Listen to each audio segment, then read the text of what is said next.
오늘 허락하신 하나님 말씀을 읽겠습니다. 시편 24편 3절에서 6절 말씀, 또 마태복음 5장 8절 말씀입니다. 먼저 시편 24편 3절부터 6절까지 읽겠습니다.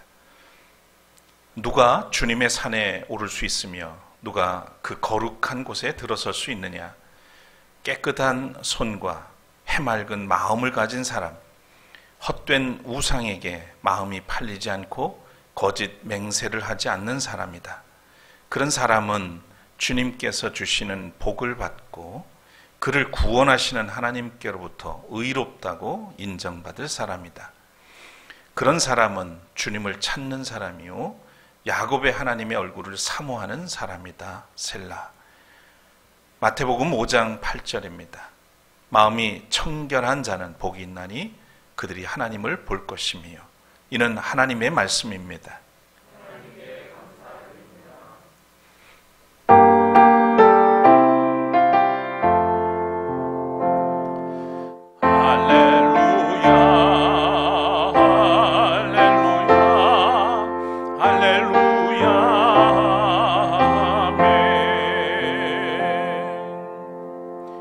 자리에 앉으시겠습니다.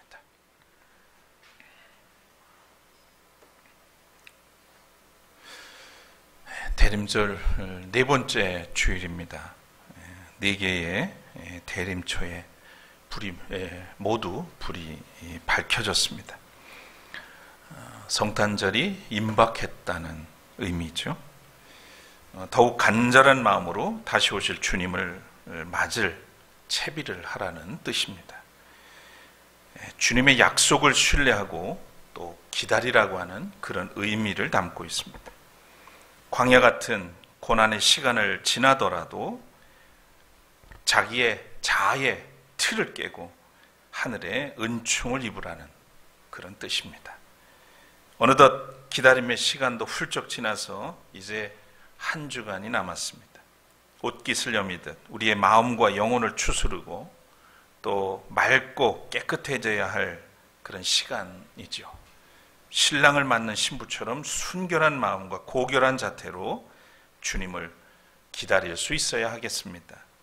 오늘도 이곳에 함께한 모든 분들, 또 온라인으로 예배에 함께 하시는 모든 분들, 주님의 위로와 또 소망과 평화가 넘치기를 빕니다. 오늘은 정결하라라고 하는 제목으로 말씀을 나누겠습니다. 우리 먼저 마음을 다해서 대림절 찬송 함께 찬양하겠습니다. 주님을 사모합니다.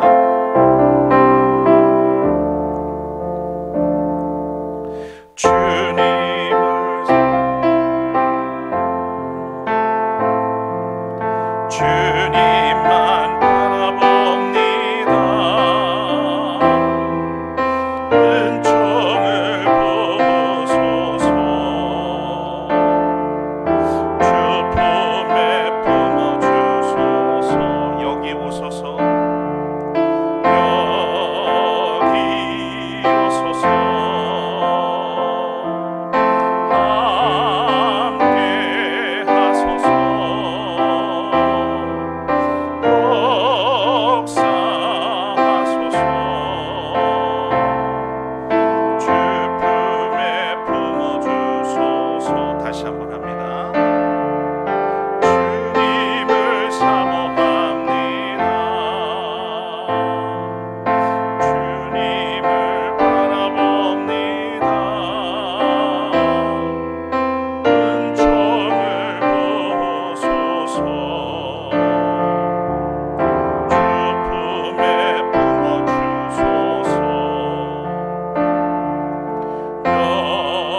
여기 오소서. 함께 하소서.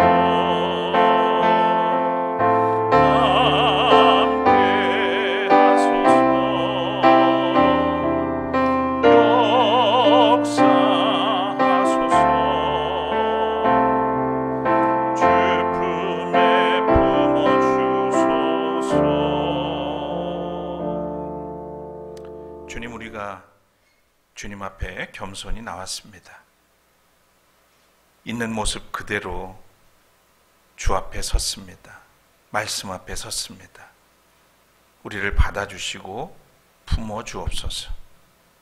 우리의 허물과 죄는 사해 주시고 부끄러운 모습들은 새롭게, 또 상처 입은 영혼들은 또 치유를 해 주셔서 거룩한 모습으로 주님 탄생을 기다리게 하여 주옵소서.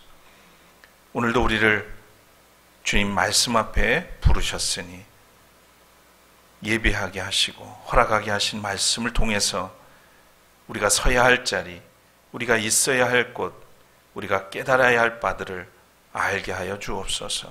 부족한 종에게도 주의 능력과 은총을 덧입혀 주셔서 온전히 주의 뜻을 선포하게 하옵소서.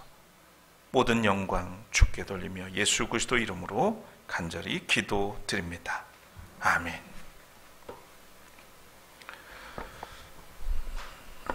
벌써 한 2해가 훌쩍 지난 것 같습니다. 코로나 시대가 전해주는 메시지라고 하는 짧은 글이 세상에 회자되었던 때가 있었습니다. 감염 예방 규칙에 가장 강조되었던 것이 마스크를 쓰라는 것이었고, 그 다음으로 손을 자주 씻으라는 것이었습니다. 이 규칙에 따라서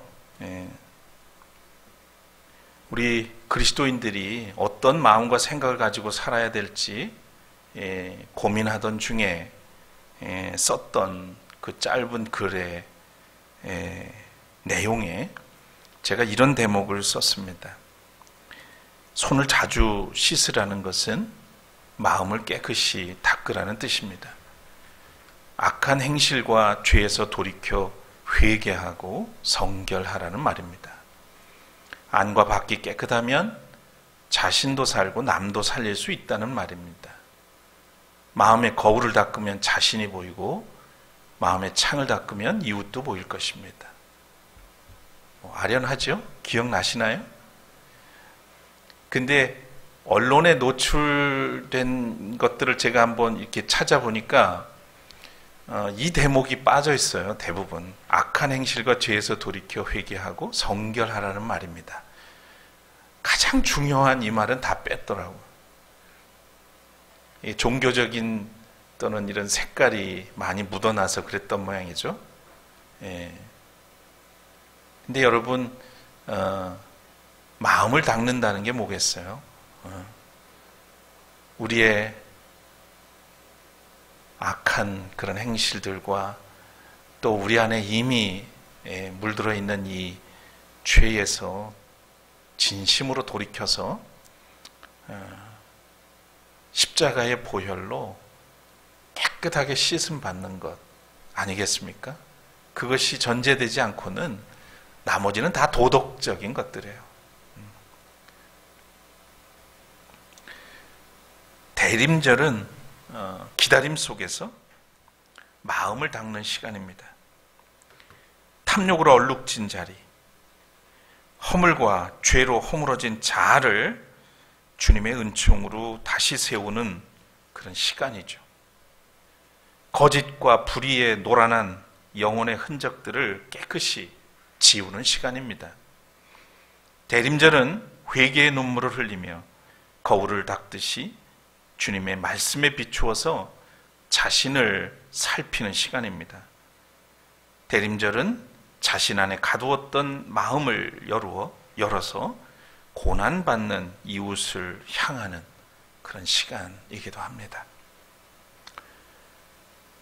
성서에는 이를 가리켜서, 성서는 이런 것들을 가리켜서 정결, 또 순결, 청결이라고 하는 용어로 설명을 하는 것을 볼 수 있습니다. 거룩하신 하나님은 우리가 순결하기를 원하시죠. 깨끗하기를 원하십니다. 우리가 정결하기를 원하시고 성결하기를 원하십니다.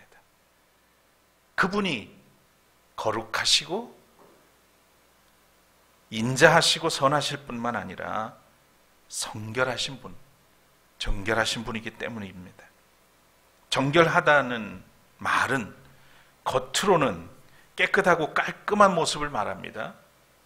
그런데 속으로는 순수하고 또한 깨끗하며 단아하다는 것을 나타냅니다. 그래서 정결이라고 하는 것은 정조가 굳고 행실이 반듯하며 안과 밖, 겉과 속이 맑고 투명하고 깨끗함으로 드러나는 것이라고 할 수 있겠습니다. 구약 성서에는 내면의 정결함보다는 대체로 외적인 정결함이 강조되죠. 대표적으로 레위기 11장에서 15장에 걸쳐서 나오는 정결법에서 우리는 이를 확인할 수가 있습니다. 히브리어로 정결함을 뜻하는 단어는 타헤르입니다. 이 타헤르라고 하는 말은 신체 또는 도덕상 그리고 종교적인 정결과 깊이 관련이 있습니다. 구약시대의 정결의식은 한마디로 외형적인 더러운 죄를 깨끗하게 하는 의식이었습니다. 행위로 죄가 드러났을 때만 죄로 인정되었기 때문이죠. 그러나 신약성서에 특히 복음서에 나타난 예수님께서는 이런 형식적인 율법 그런 준수보다도 마음을 하나님께 가까이 하는 것이 더 중요하다고 여기셨습니다. 심지어 사람의 입으로 들어가는 것이 사람을 더럽히는 것이 아니라 입에서 나오는 것이 그것이 사람을 더럽힌다라고 하셨죠.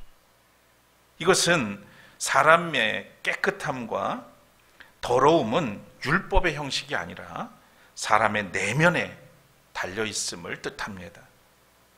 예수님의 이 교훈은 신약성서 전체를 관통합니다. 그래서 바리새파 사람들 또 율법 교사들과 치열하게 복음서에 보면 다툼을 벌이는 것을 볼 수 있죠. 정결함을 헬라어로는 카타로스라는 말을 씁니다. 카타로스.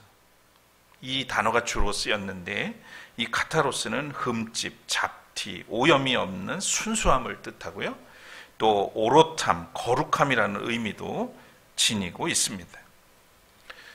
오늘 성서 본문은 구약성서와 신약성서에서 정결함에 대해서 어쩌면 대표적인 말씀이 아닐까 싶습니다. 먼저 시편 본문을 살펴보면요. 24편의 말씀을 우리가 일부를 읽었는데 다윗의 시로 표기되어 있습니다. 주제는 누가 주님의 성전에 들어갈 수 있는가? 누가 주님께 나아갈 수 있는가? 이죠. 근데 바꿔 말하면 주님은 어떤 사람을 기뻐하시는가? 주님이 찾으시고 기다리시는 사람은 과연 누구인가? 라고도 할 수 있겠습니다. 다윗은 시에서 그가 누구라고 말합니까? 한마디로 말하면 정결한 사람입니다. 하나님께 나아갈 수 있는 자, 하나님이 기뻐하는 사람은 깨끗한 사람, 정결한 사람이라고 얘기합니다. 4절을 보시면 깨끗한 손과 해맑은 마음을 가진 사람, 헛된 우상에게 마음이 팔리지 않고 거짓 맹세를 하지 않는 사람이다, 이렇게 썼습니다. 개역 개정성경으로 보면 이렇습니다. 곧 손이 깨끗하며 마음이 청결하며 뜻을 허탄한 데 두지 아니하고 거짓 맹세하지 아니하는 자로다. 여기 손이 깨끗하다, 손이 깨끗해야 된다는 말은 히브리인들에게 있어서 손은 곧 행실을 의미합니다. 왜냐하면 손은 인간의 의지를 수행하는 가장 중요한 기관이기 때문이죠. 따라서 이 구절은 행위에 흠이 없는 자를 말하는 거예요. 두 번째, 마음이 청결해야 된다는 얘기는 여호와의 산에 오를 수 있는 자의 조건은 마음이 청결해야 된다. 새 번역에는 해맑은 마음이라고 번역이 됐어요. 해맑은 마음. 왜냐하면 마음의 모든 행위가 마음에서 행위가 결정되죠. 마음에서 생각을 하게 되고 그 생각이 결국은 행동으로 나오게 됩니다. 결정합니다. 그래서 손이 깨끗하며 마음이 청결한 사람은 영육간에 흠이 없는 자에 대해서 묘사한 거라고 볼 수 있겠습니다. 그 다음에 뜻을 허탄한 데 두지 아니하며, 새 번역에는 헛된 우상에게 마음이 팔리지 않는 것을 얘기했어요. 같은 말입니다. 공허, 허물을 뜻하는 히브리어는 샤우라고 하는 말인데요. 물질적 혹은 도덕적으로 실제적이지도 않고 실질적이지도 않고 가치도 없는 그 어떤 것들을 칭합니다. 그래서 이것은 곧 우상을 뜻하죠. 우상은 헛것이라는 뜻이에요. 아무 가치도 없는 거. 그런데 거기에다 대고 이제 절하고 빌고 그러죠. 전혀 인격적이지 않은 그런 것입니다. 그래서 정결한 사람은 우상과 같이 무가치한 것들에 그 영혼을 팔지 않는다는 뜻입니다. 여러분, 우리나라가 지금 참 아주 난감해요. 무속신앙이 그냥 대통령실을 비롯해서 아주 드라마에서도 TV에서도 아주 노골적으로 나오고 온데 광고를 하면서 지금 이제 그런 사람들이 알게 모르게 그런 데 빠지고 있는 모습들을 보게 됩니다.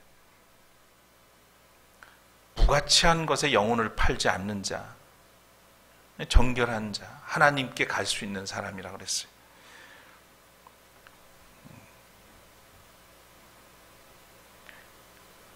무속의 노예가 된 사람들에게 머리를 얹고 기도하는 목사들은 어떤지 모르겠어요. 어떻게 해석해야 될지 저는 도무지 아직도 감이 잡히지 않습니다. 정말 회개를 시킨다면 모르겠는데. 자, 그 다음에 맹세, 거짓 맹세치 아니하는 자로다 그랬습니다. 거짓 맹세. 그러니까 행할 의지가 없으면서도 그것을 행하는 것처럼, 행할 것처럼 맹세하는 것은 완전한 거짓이죠. 마음이 청결한 자와는 전혀 어울리지 않는 그런 행동들입니다. 제가 보니까 이 오늘 본문보다 훨씬 자세하게 이 부분에 대해서 기록한 부분이, 말씀이 시편이 있던데 15편입니다. 15편을 보면 훨씬 더 구체적이고 자세하게 나와 있어요. 주님, 누가 주님의 장막에서 살 수 있겠습니까? 누가 주님의 거룩한 산에 머물 수 있겠습니까? 깨끗한 삶을 사는 사람, 정의를 실천하는 사람, 마음으로 진실을 말하는 사람, 혀를 놀려 남의 허물을 들추지 않는 사람, 친구에게 해를 끼치지 않는 사람, 이웃을 모욕하지 않는 사람, 하나님을 업신여기는 자를 경멸하고 주님을 두려워하는 사람, 두려워하는 사람을 존경하는 사람입니다. 맹세한 것은 해가 되더라도 깨뜨리지 않고 지키는 사람입니다. 높은 이자를 받으려고 돈을 구워주지 않으며 무지한 사람을 해칠세라 뇌물을 받지 않는 사람입니다. 이러한 사람은 영원히 흔들리지 않을 것입니다. 하나님이 기뻐하시고 하나님이 그 안에 머물기를 원하시는 그 사람들이 누구냐? 여기에 너무너무 구체적이고 아주 상세하게 나왔어요. 근데 가장 중요한 게 뭘 것 같아요, 여러분?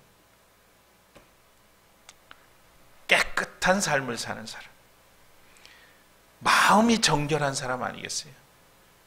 마음이 정결해야 하나님의 숨결을 느낄 수가 있습니다. 하나님의 뜻이 뭔지 깨달을 수가 있어요. 하나님이 하시는 일을 볼 수가 있습니다. 그래서 누가 주님의 장막에 살 수 있는가? 누가 주님의 거룩한 산에 머무를 수 있는가? 정결한 사람이다.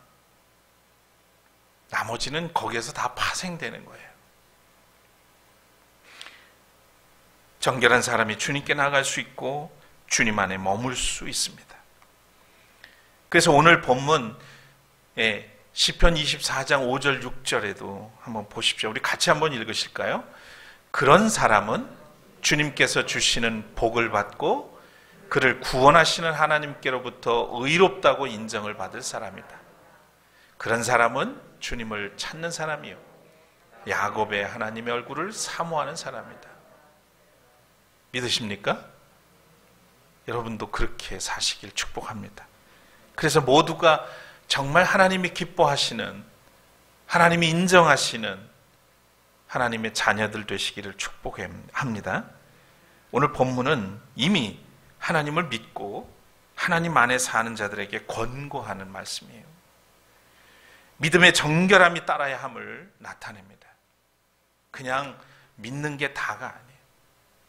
믿으면 삶이, 마음이 정결해야 된다는 거죠. 신약 성서의 본문은 예수님의 산상수훈에 나오는 말씀입니다. 잘 아시는 말씀이죠. 8가지 복된 사람에 대해서 말씀하던 중에 6번째에 마음이 깨끗한 사람은 복이 있다. 그들이 하나님을 볼 것이다. 선언합니다. 마음이 깨끗해야 누구를 볼 수 있어요? 하나님을 볼 수 있어요. 디트리트 보네퍼가 1937년도에 나를 따르라, 나흐폴게라고 하는 책을 썼어요. 이 책에 여러 가지 이야기들이 있습니다만 그 중에 이제 산상수훈에 대해서 해설해 놓은 부분이 있는데 거기에 마음이 청결한 사람을 어떻게 풀어놓았는가 하면 제가 한번 읽어드릴 텐데 한번 보십시오. 누가 마음이 청결한 자인가? 오직 예수만이 그들 안에서 통치하시도록 예수께 완전한 마음을 내어놓는 이들이다. 내어놓은 이들. 또 오직 마음이 자기의 악으로도 또한 자기의 덕으로도 더럽혀지지 않은 이들이다. 마음이 청결한 자는 타락전 아담처럼 어린아이같이 순진하며 선한 것과 악한 것에 모두 순전하다.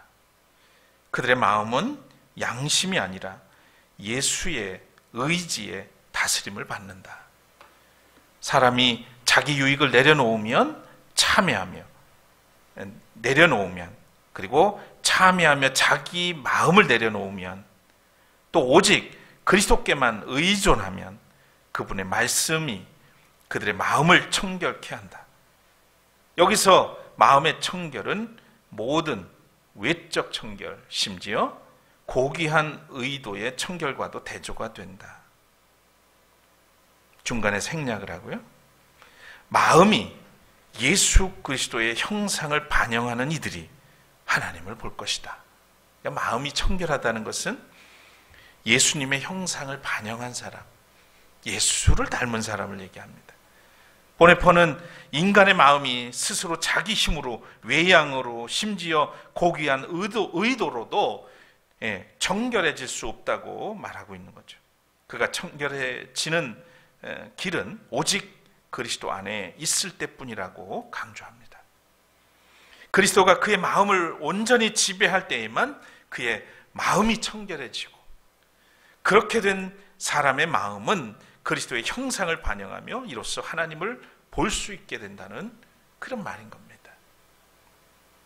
정결한 마음은 혼자서 깊이 사색에 빠진, 그래서 정지된 어떤 개념이 아니라 삶의 실제에서 역동적인 능력으로 자신을 드러냅니다. 성경의 모든 믿음의 위인들은 하나님께 대해서 거룩하게 순종하는 자로 자신을 나타냅니다.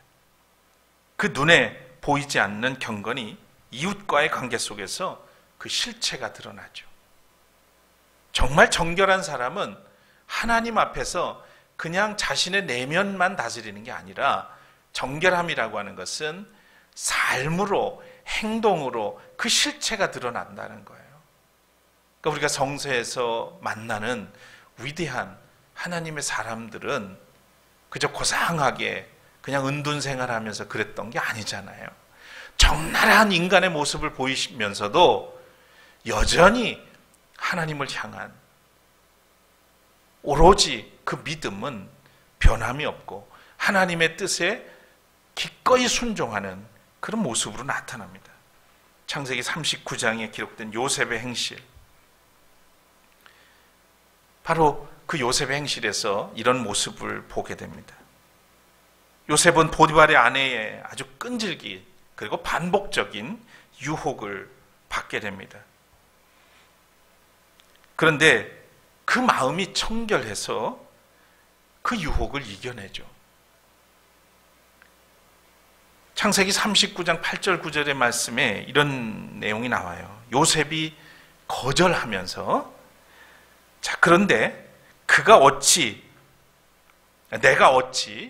이런 나쁜 일을 저질러서 하나님을 거역하는 죄를 지을 수 있겠습니까? 그렇게 자신의 마음을 하나님 앞에서 단호하게 표현합니다. 내가 어찌 이런 나쁜 일을 저질러서 하나님을 거역하는 죄를 지을 수 있겠습니까? 여기서 우리는 요셉의 삶 전체를 주장하는 하나의 원리를 발견하게 됩니다. 그것은 오직 하나님의 목적과 그 의로운 뜻에 마음과 뜻을 바쳐 순종하는 것이죠. 그저 의지적인 행동만이 아니라 하나님이 뭘 원하시고 기뻐하시는지를 이 요셉은 알고 있었던 거예요.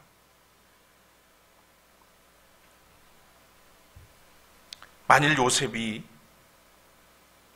보디발의 아내의 그 끈질기고 반복적인 유혹 앞에서 다른 것 하나만이라도 고려해 두었다면 그는 그것 때문에 반드시 죄를 범했을 겁니다.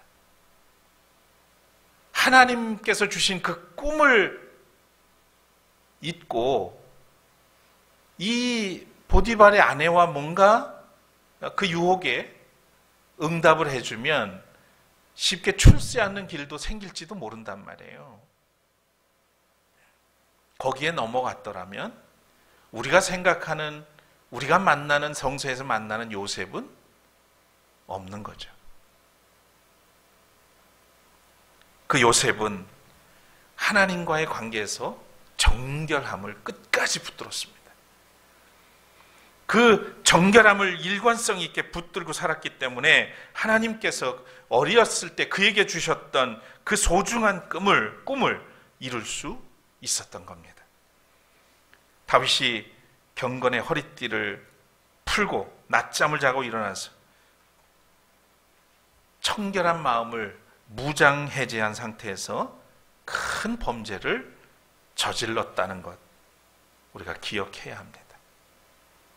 우리도 구원을 받았으나 정결함의 무장을 해제한 상태에서는 여러 가지 불의와 죄에 빠질 수 있음을 우리는 유념해야 합니다.